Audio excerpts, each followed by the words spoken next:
But let's get to Manchester United. New signing Leny Yoro is out for the foreseeable future.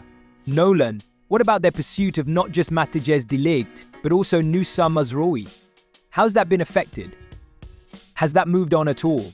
So, the situation with regard to Manchester United is that they remain in talks and there's open dialogue with Bayern Munich over the signings of the right-back Noussair Mazraoui and over the central defender Matthijs De Ligt. We do know that a gap in valuation exists between what Manchester United want to pay for those two players and what Bayern Munich want for those two players. However, there's enough talking that's happened so far and enough of a bid, whatever that might have been, from Manchester United to suggest that negotiations can continue. It's something to work on. It's a good starting point, if you like, as far as Bayern Munich are concerned.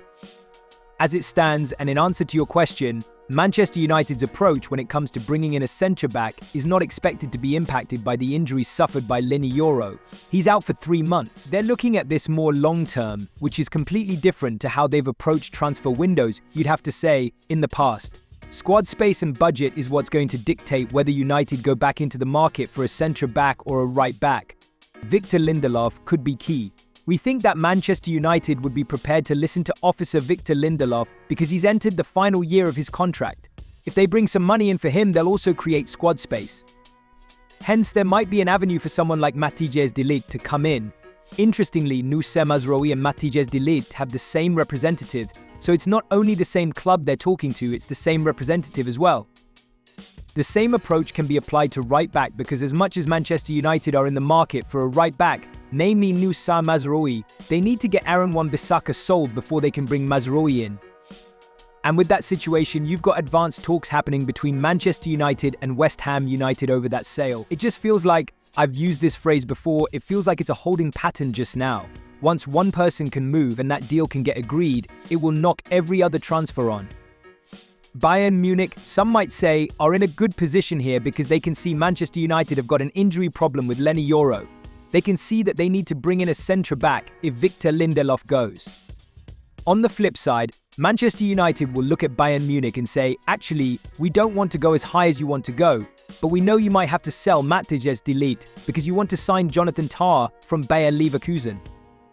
And while they're trying to do the deal for De Ligt, the deal for Leverkusen is having the same issue, in that Bayern Munich's valuation of Jonathan Tah is a little bit lower than what Bayer Leverkusen want for Jonathan Tah.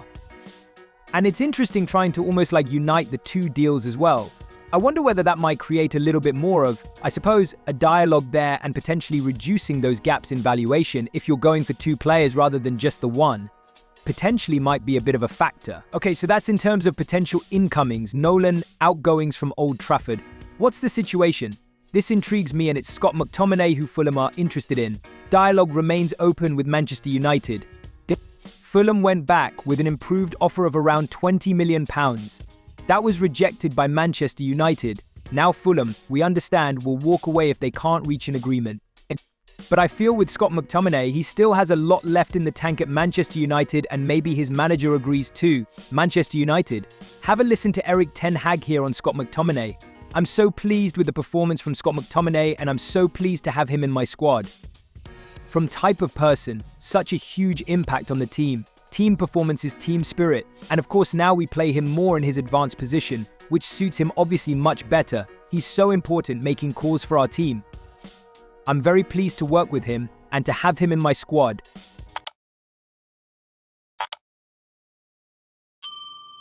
But we are going to start this morning with Manchester United, where the injury worries are starting to pile up already for Erik ten Hag, after their new $52 million signing Leny Yoro was ruled out for 3 months with a foot injury.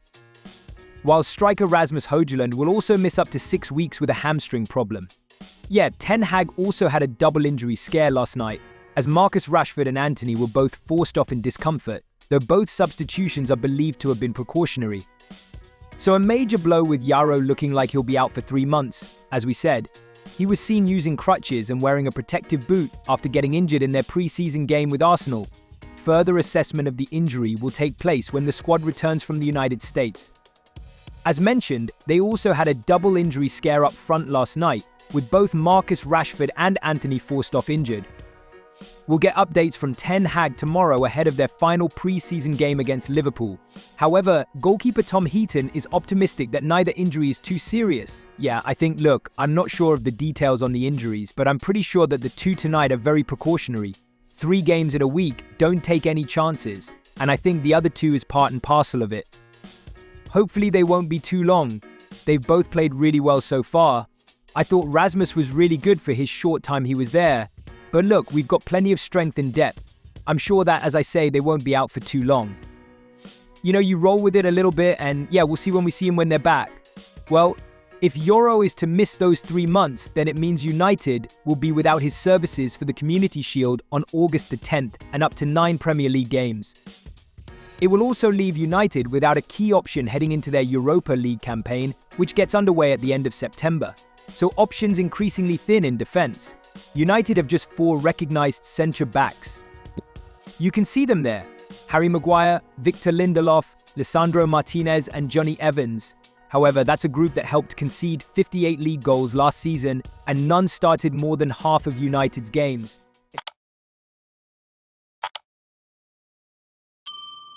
We've had a couple of updates from Old Trafford this morning. First of all, talks are advancing with Bayern Munich over right-back Noussair Mazraoui. He is keen to join the club and personal terms are not expected to be a problem. Now, his potential arrival could well depend on Aaron Wan-Bissaka leaving the club.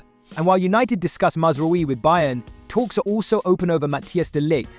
Now, United need to create squad space and budget as well. Victor Lindelof could be key here. United going to the market again in that position is likely to depend on departures rather than the injury sustained by Leny Yoro, right? Let's talk a little bit about United now then. I mentioned that injury there, Yoro injured in that pre-season game against Arsenal. A huge blow, Kwaku, because it's like they've just made this brilliant signing who's got such potential, and then the first game, devastating. It was such a coup for Manchester United as well. It's a player that was heavily linked with Real Madrid. It seemed like he wanted to go to the club and Manchester United managed to convince him to come to United. Paid big money for him and he's got huge potential. He was really good at last season and the fact that he's got injured in pre-season is devastating to Manchester United, who are looking for a partner alongside Lisandro Martinez. That's what they're looking for. Obviously Varane's left the club, he's now signed for Como, and so they need that right-sided centre-back and that was supposed to be Yoro. You mentioned there the other players they're linked with. Matthijs De Ligt is still only 24 years old, got incredible experience for a player so young. But Yoro's injury is definitely going to be a big blow for Manchester United because he's a player that's comfortable on the ball. He's got some size to him. Of course, he's still very young and young centre-backs in the Premier League, it tends to take them a little while to get bedded in. But he's a player that has incredible potential, and the fact that they now have to look at other options to replace him, potentially depending on how bad his injury is a big blow to the club. Yeah, he looks so good as well in his first game versus Rangers.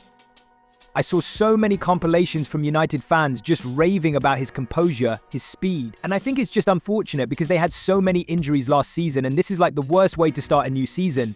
But at the same time, hopefully it's nothing too long-term and he'll be able to come back straight away. Especially in defense as well. We'll get on to maybe some of those potential incomings in just a moment. But just to talk about some other positive news, Joshua Zirkzee, United fans should be really excited about this signing. Yeah, he's one of these players that I think for a while, a lot of people have spoken about him a lot. He's been linked to loads of clubs, but he's never actually had a moment or a season where people have gone, oh, this is what he's about. And obviously at Bologna last season, Thiago Motta did a brilliant job because he unearthed all these gems in this team. And now they're all getting moves away. I think the one thing I do think about a little bit is whether he can coexist with Hojlund. So when he first signed, immediately I thought, for me, Hojlund felt like for the amount of money they paid, he's got to be the main guy. You've now brought in a guy who they're both similar in a lot of ways. They both want to attack the box. They both want to run beyond. But it's probably the first sign I think United have made under Ten Hag that suits this transition football style. Zirkzee's not going to come and get the ball. He wants to run beyond the last man. Bruno Fernandes is going to pick up and he's going to hit him long. I think that maybe speaks to the identity and the style they want to go for. High-line transition football rather than this heavy possession base, sometimes transition football. Yeah, I also think this is a great sign for Manchester United because who was Hojlund's backup last year as a striker? Didn't really have one. Rashford would have to play centrally, so this is a great sign and they can compete for the starting spot. I don't think they can coexist in the same side of XI, but it's a great squad sign for Manchester United, who seem to be going in the right direction. He's a player that has so many great attributes and adheres to the philosophy that Ten Hag's put forward in terms of that transitional football. Didn't play too much in the Euros, but he's a player that's got immense quality and you expect him and Hojlund to compete for that starting spot up top. Yeah, makes a really good point. Sam, we were talking about these potential incomings, Mazraoui, De Ligt. Obviously, United have been fairly active so far. What are now the key areas that they really need to target? I think it depends on their outgoings. Like we've said, they've got left backs in Shaw and Noussair, but Noussair's been out for a long time due to injury. It'll be interesting to see how he comes back into the fold. But then, when you look into their midfield, obviously Kobbie Mainoo had a great Euros and he was really good for United at the back end of last season. But Casemiro, he's another one. Are we sure of what his future's going to be like? Mason Mount was out with injury. He already seems to be up to speed now. Erik ten Hag and the players are talking about how well he's doing during pre-season. When you look out wide, what's the future of Sancho? Rashford maybe, but Sancho especially, he's been linked with a few teams.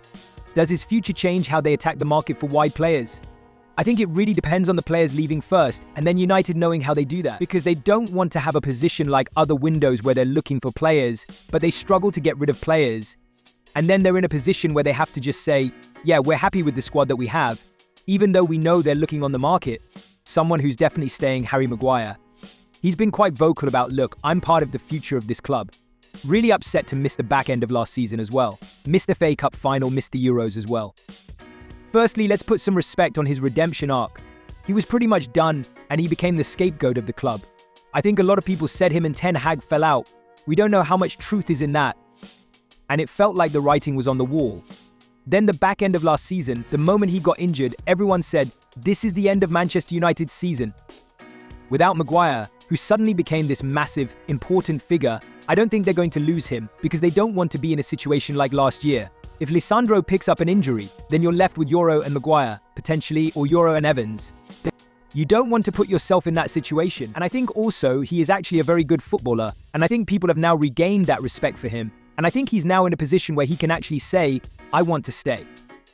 Do you think it will be Aaron Wan-Bissaka, who's one of these players that United are going to have to get out the door in order to bring other players in? Because it looks like a move to West Ham is likely for him. Yeah, Wan-Bissaka has been a great 7 for Manchester United. We know how good he is defensively. Going forward, he lacks a little bit of something, but for West Ham, that'd be a great sign. And Manchester United, I think it was established that De Ligt is their starting right back going forward. He's a player that, on his days, got so much talent and can go forward and create for Manchester United. That's something that Aaron Wan-Bissaka can't do. And in modern football, you need your full-backs to be able to attack and give you that impetus out wide. And so he's a player that can garner a decent fee, and you expect him to leave Manchester United this summer and go to a club that's going to be competing for European places. Because he's a player that has got quality, but may not just go in a different direction right now. Do you feel like West Ham would be a good place for him to go? Yeah, I think so. A team that had been in Europe before, they're pushing for those positions. He's got 1 year left on his contracts. Like Kwaku said, it makes sense for both parties because they're looking for other right backs. He's been in a constant position where he's been battling with De Ligt, and at some points it's made him better. I think that competition's been healthy. But at the same time, as a player, you want to start week in, week out, gain confidence and get better. The player we saw at Palace, we were raving about him and how good he is, even going forward at times as well, but defensively, one of the best 1-versus-1 defenders. So I'd like to see that week in, week out again. Before we move on, by the way, a word on David De Gea, who is still a free agent. Doesn't look like he's going to Genoa, does it? But it's all linked to the wage demands. I don't know what's going on. We were literally speaking on the phone saying, bear in mind we were talking about this guy being a Premier League great, can't get a club, or is he just being too picky about the club that he, potentially, but how many years has he got left to play? That would be my question. Is he going to eventually settle back in Spain? I thought he might have just gone home, potentially gone home for a year. He's stayed in Manchester, hasn't he? Yeah, but Man City weren't going to sign him. It's a really strange scenario. We've never seen it before in terms of a player of this much quality. I know the last couple of years Manchester United maybe tarnished that a little bit, but he's one of the greatest Premier League goalkeepers of all time. If you look at his resume and the fact that he's been without a club, it's now going to be 2 seasons, it doesn't make any sense. There must be something awry when it comes to maybe his wage demands, or maybe football's gone in a different direction. He's not necessarily the most comfortable with the ball at his feet, but still, he's a good goalkeeper. I think he's just waiting for that perfect move because it's most likely going to be his last move. We've never seen it before, but a fair player, if he wants to bide his time and say, yeah, I want to make sure the club is perfect for what I want, then we'll wait and see where he goes.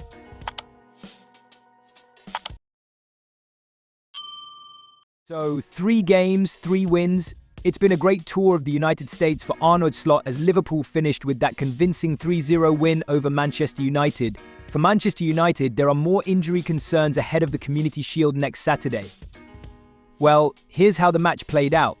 Liverpool took the lead inside 10 minutes after a clever turn and finish from Fabio Cavaglio.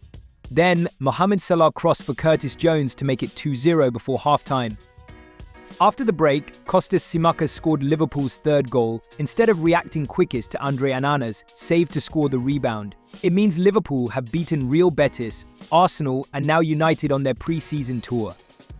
As for United, their tour ends in defeat, but Erik ten Hag is taking the positives. We took Liverpool, they played well. They took the chances and we also, as you say, we created also good chances, but we didn't take them. We need to be more clinical and efficient. What's pleasing, we played against Betis, we scored 3 goals. Today we created many chances, so I would be concerned. Can I maybe finish my question? I would be concerned if we didn't create chances. So I'm pleased with the way we created chances out of open play, but also from good pressing situations or counter-pressing situations.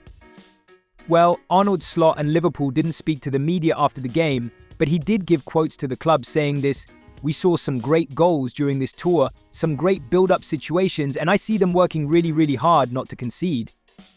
Like I said, today I think we gave away too many chances. United deserve more than a 3-0 loss, but it's also our quality that we do score our own chances. With Leny Yoro out for up to 3 months with injury, Manchester United were also without Harry Maguire last night as a precaution, while Johnny Evans was substituted at half-time with illness. Aramon Bezzaka also came off with a knock, so could this force United to push forward with their pursuit of Matthijs De Ligt or Noussair Mazraoui? We're always looking, and especially we have seen this new leadership team is really eager to do business, to make deals, and they are on it. But if the timing is there, we have to wait. If the opportunities are there, I don't know, I can't say at this moment, but I'm sure when they are there, they will go forward. So that's it. The pre-season tours for Manchester United and Liverpool are over, and the 2 teams get back on their flights from South Carolina feeling 2 very different ways. Let's start with Manchester United, because their season starts next weekend in the Community Shield against Manchester City. Erik ten Hag telling us after the game, look, there are positives to take, even though they just lost 3-0 to Liverpool, and at times, I think it's fair to say, we saw some of the bad traits that sort of doomed Manchester United's season at times during the game against Liverpool tonight. We saw the likes of Casemiro, who started in centre midfield, ended the game at centre back because of defensive issues. Again, Lindelof, Evans both came off at half-time, Harry Maguire left out as a precaution, Casemiro as the game went on, and he did play the full 90, gave the ball away, and that was indicative of United's sluggish second half. First half they were bright though. Marcus Rashford, especially considering he was a doubt for the game with a foot injury, was probably United's brightest player, but again, players like Antony and Sancho not really looking at their sharpest, and it was that match sharpness that Erik ten Hag says that United are missing right now, and remember, their season starts in less than a week. As for Liverpool, they will be flying back home feeling very happy. 3 wins in 3 games with just 1 goal conceded, and tonight, 3 goals against their biggest and oldest rivals. So what has worked well for them? Well, they've got plenty of players now chomping at the bit, trying to show Arne Slot that they should be in his team, but the main thing is that Mohamed Salah is back to his sharpest best. The first 2 goals came from his endeavour in the final third. The second goal especially, a lovely run and cross for Curtis Jones to tap home. Jones, one of the players that's impressed on this tour at a slightly deeper midfield, as Arne Slot likes to play this double pivot. Harvey Elliott, another player who is said will play in a 10 position for Liverpool, was also impressed, as was Fabio Carvalho, a player who we're all going to be thinking, is he going to go out on loan or potentially be a soldier in this window? Well, he couldn't have really done much more scoring again tonight. Arne Slot has decisions to make when it comes to his first team now, when the likes of Virgil van Dijk and Trent Alexander-Arnold come back, but squad players have impressed. Conor Bradley, Kostas Tsimikas, another couple of players that have put their hand up to say we are ready to be picked. Only 1 Liverpool injury from this tour, and that was a player coming in with a knock in Andy Robertson. They go back in form, they go back in relatively good shape, and like Manchester United, who are missing key players like Rasmus Hojlund and Leny Yoro, both got injured on this trip. Well, Fish came off on a stretcher tonight as well, so another defender down. Aaron Wan-Bissaka got a knock as well. Obviously, we all want to know what's going to go on with him, whether he's going to go to West Ham United. So many question marks around this Manchester United team, and Erik ten Hag admits he isn't sure, but he knows the new ownership group are keen to spend in this window. Watch this space.